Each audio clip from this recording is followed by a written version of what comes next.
Twitter, this has been happening, right? Elon Musk is, keep in mind, Elon Musk isn't at the helm at Twitter right now. So this is also some context that you need to keep in mind. Whatever changes you're seeing at Twitter, okay? A lot of people are going, oh, Elon bought Twitter, and there's this hero worship of him, and I'm really glad that he purchased Twitter. But what you are seeing... Self-inflicted. It's people running around with their heads cut off, the board at going, Twitter. Oh my God, this is going... Oh my God, hold on a second. People are going to find out. So if you're seeing these numbers change by the millions, by the way, that's Twitter's own people. It's their own staff right now trying to cover their asses. 100%. So let's keep that in context. And then I want to get to some numbers that that not only are surprising, but their direct impact. And there are studies on this as to how it could affect the outcome of elections. We're not even talking about the freest and fairest election as far as the actual mail-in votes or if voter fraud has ever occurred ever. You could type voter fraud in at loudwithcrowder.com for all those references, but we would never discuss it here. Of course, we'll do it on Mug Club later, yes. Where we do Chat Thursday. But correct. All right. You know this, Republican accounts, particularly conservative accounts, okay? But I wanted to focus on Republican and Democrats today because I wanted to focus on elected officials and then give you some personal examples. So Republican Twitter accounts, right, they've seen a massive surge in followers while Democrat accounts have been shrinking, okay? Here's the thing, again, keep in mind, Marley was dead to begin with. Elon Musk isn't doing anything there right now. It's just the fear that he might at some point. Let me give you the follower differences between the 27th and the 30th that we see. Okay, so Republican followers gained. Let's go through Jim Jordan, 160,000. Okay, Marjorie Taylor Greene, so 150,000 gained. Ted Cruz, so 118,000 gained. Now let's contrast that with Democrats, notable Democrats, national figures. Bernie Sanders saw a decrease of 25,000. Hillary Clinton saw a decrease of 18,000. Elizabeth Warren saw a decrease of 16,000. Nancy Pelosi saw a decrease of 13,000. Allegedly with Hillary Clinton, though, those people may have committed suicide. Yes, they may have all committed allegedly. suicide. Well, here's the thing, is this is also something that, like I said, look at what the opposition is saying. How are they arguing? Now, when conservatives were removed from Twitter, right, what would you see if they were actual people, if these were actual accounts? Because some liberals have tried to say, you know what, they're purging liberals now. They're just deleting liberals. This is authoritarianism. Okay, when conservatives were being removed from Twitter, where they go to Facebook, they would go to Instagram, they would go on YouTube, right? They would go to Parler, they would go to Rumble and let you know, hey, I've been suspended. You always knew if someone was removed from Twitter if it was an actual person. Are you seeing anyone on the left right now? Are you seeing any actual people telling you, my account was suspended, I was removed? That's not happening. They would be complaining about it. It's not. So you throw that out. We know that's not what's going on right now. So what is most likely happening? Okay, this is a theory. They're either purging accounts that were bots, that were fake accounts, because Elon Musk has said he's going to be really strict on that. So, of course, they don't want to be brought up on any kind of business malpractice charges. I don't necessarily know how they would apply with social media. So it's pretty clear they're either purging bots, non-existent accounts, and with conservatives, either banned accounts are being unbanned, falsely banned accounts, or we all know this, because you just saw a gain in like 10,000. 10,000 this week. I saw 50,000 in a day. It's crazy. And so many people have been saying, hey, I'm seeing you in my timeline for the first time in a very long time. People who've chosen to follow my profile. And this is the thing with the algorithms. Sure, someone can follow you, but if someone follows you and unless they bookmark your page and check back every day, you might as well not exist, which, by the way, is the reason we always tell you Monday through Thursday, 10 a.m. Eastern. So you guys, if we're not here on YouTube, go to Rumble or watch us on Mug Club Monday through Thursday, 10 a.m. Eastern. Just bookmark it and check back in. I'll get to YouTube stats in a second. Notifications, subscriptions don't necessarily work. So on the left, you see purging of accounts that weren't real.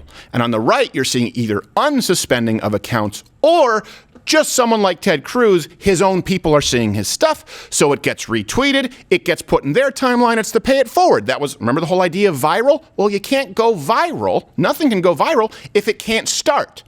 If you have 5 million people who follow you, but Twitter says, you're only gonna reach 20,000, the number doesn't matter.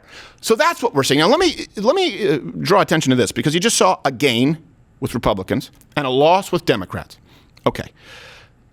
To the tune of millions, if you were to add them all up. Now, Princeton University, there's research on this. They found that this is a quote, for every 10% increase of Twitter users in a given county, right, that lowered the vote share of Donald Trump by 0.2 percentage points. That's weird. That could almost sway things. Yes. Think about that for a second. Think about right now they're saying Beto, could win in Texas. They're like, he's really close. He's within 2%. Okay?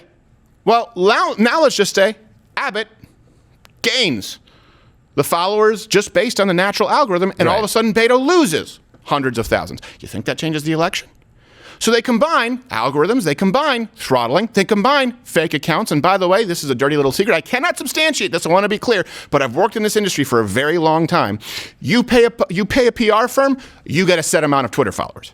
Don't ask questions. Sort of like you pay a certain amount to a PR firm, you get a New York Times bestseller. By the way, no one really knows what constitutes a New York Times bestseller, but you give us $250,000, we guarantee it. Don't ask questions. So I'm sure that there are a lot of Democrat PR firms that have been buying up fake accounts. There are a lot of reasons that this has been taking place.